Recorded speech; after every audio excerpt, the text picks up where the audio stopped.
कहां बैठ के पूजा करनी चाहिए बताया किसने क्या?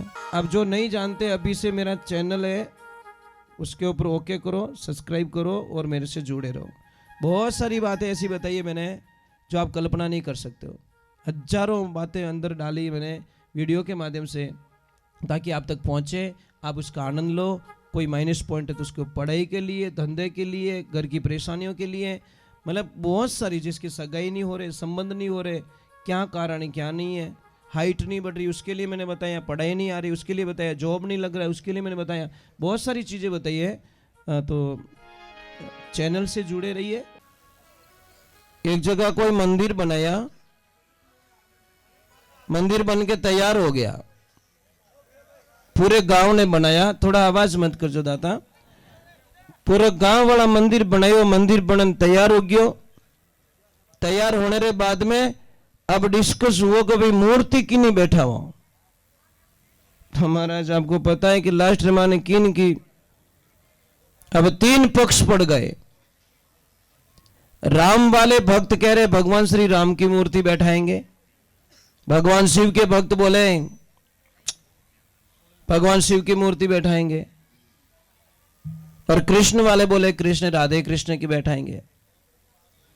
ऐसा झगड़ा हो गया कि किसी की भी मूर्ति नहीं बैठ रही है, पक्ष पड़ गया। राम दल वाले बोल रहे हमने पैसा दिया है, कृष्ण वाले बोले हमने पैसा दिया, शिव दल वाले बोल रहे हमने पैसा दिया। आखिर में वो मंदिर तो बन गया परंतु स्थापना नहीं हो सकी।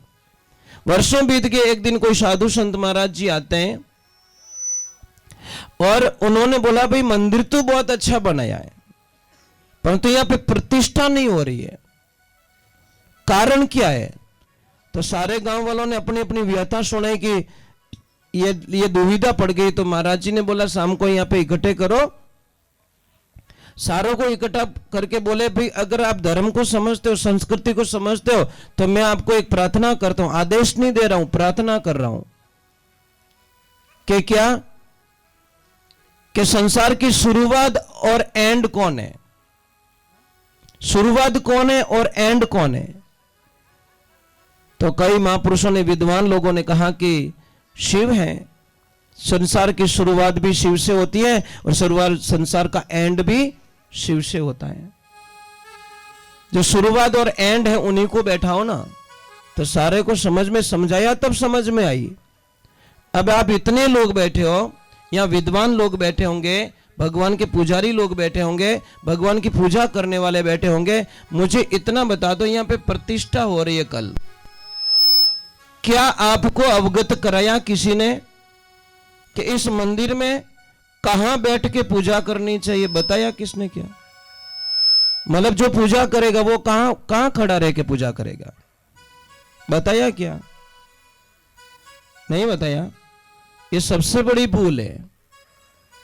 प्रतिष्ठा से पहले ये डिसाइड तो हो जाना चाहिए भाई, बारात ले जाने से पहले डिसाइड तो होना है ससुराल कहां है, कि फलाना गांव में ले जाओ, देखो जिन्हें पकड़ लिया फिर रखा जाओ।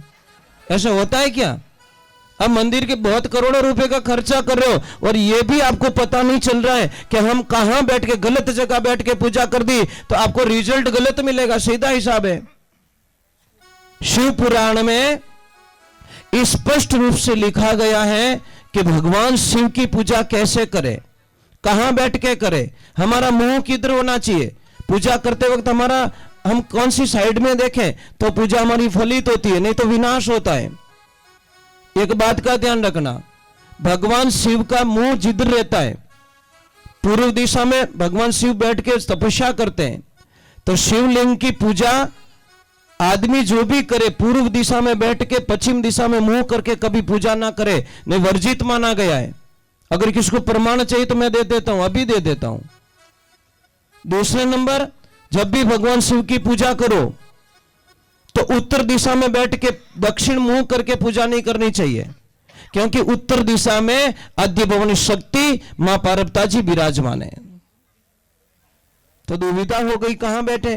पूर्व में भी नहीं बैठ सकते, उत्तर में भी नहीं बैठ सकते और पश्चिम दिशा में हम बैठ नहीं सकते। कारण क्या कि शिव की पीठ रहती है और पीठ के पीछे पूजा होती नहीं है। तो फिर पूजा कहां करें? हम दक्षिण में बैठे और दक्षिण में उत्तर की तरफ मुंह करके भगवान शिवलिंग की पूजा होनी चाहिए। इस शिव पुराण का कथन है, प्रमाण है। समझ में आ रहा है कि आपको नहीं आ रहा है?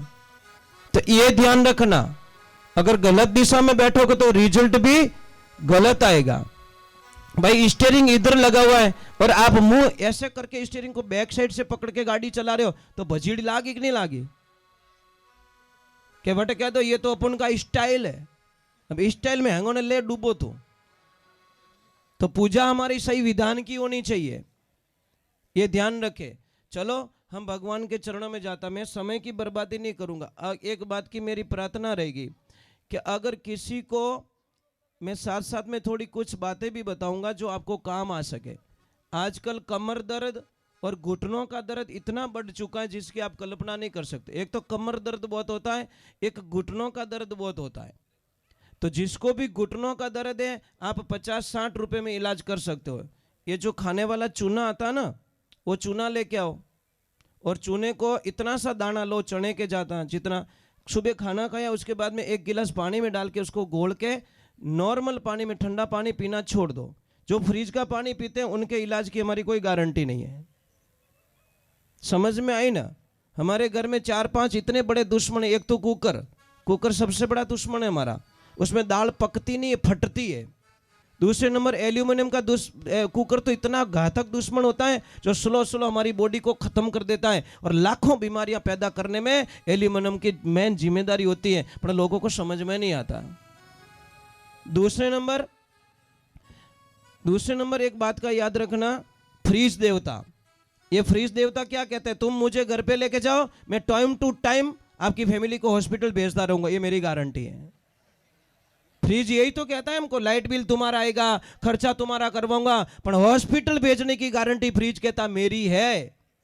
क्योंकि तुमको पसीना होगा तो तुम आओगे तो ठंडा मुझे खोलोगे और मेरे में जहर पड़ा रहेगा, मतलब ठंडा पानी पड़ा रहेगा। वो जहर तुम पियोगे, तुम्हारी बॉडी को अग्नि को खत्म कर दूंगा, जठरग्नि तुम्हारी मंद हो जाएगी, खाना पचेगा नहीं, खाना नहीं पचेगा तो सड़ेगा और सड़ेगा तो गैस बनेगी और गैस बनेगी तो हजारों बीमारियां तुम्हारे शरीर में पैदा कर दूंगा। ये फ्रीज कहता है, पर फ्रीज की भाषा कोई नहीं जानता।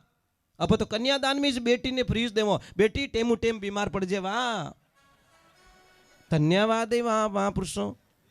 और मैं नहीं कहता फ्रीज मत लेको, फ्रीज लाओ ना, पर उसकी चीज को खाने का तरीका, अगर कोई भी फल फ्रूट रख रहे हो 45 मिनट तक उसको बाहर रखो, फिर उसको धो के खाओ।